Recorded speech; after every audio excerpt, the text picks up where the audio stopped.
پیارے ناظرین، 18 سال بلا ناگا ننگے آسمان کے نیچے اشاعت فجر تک عبادت ریاضت چلا کشی کرنے والے غلام حسن آباد المعروف عامر بادشاہ کا بڑا بیٹا شاہ حسین آپ سے مخاطب ہے۔ ہم نے چونکہ بہت ساری ویڈیوز میں کورتما تما خندل کا بیان کیا ہے، اس لیے آج ہم آپ کو خندل کے متعلق تھوڑا سا تفصیل سے بتانے جا رہے ہیں۔ تو محترم بات ایسے ہے کہ خندل کا جو پھل ہوتا ہے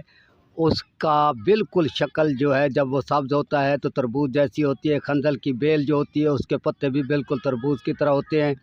اور خندل کڑواہٹ میں ضرب المثل ہے، اور خندل کا مربع بھی بنایا جاتا ہے کیونکہ انسان اس وقت آپ کو پتہ ہے کہ آسمان کو چھو رہا ہے، تو ضرب المثل کڑواہٹ کا بھی مربع بنایا جاتا ہے۔ اور خندل جب بیل کے ساتھ ہوتا ہے سبز ہوتا ہے، جب پک جاتا ہے زرد ہو جاتا ہے، اور جب خشک ہوتا ہے تو یہ خاکی کلر میں براؤن کلر کا ہو جاتا ہے۔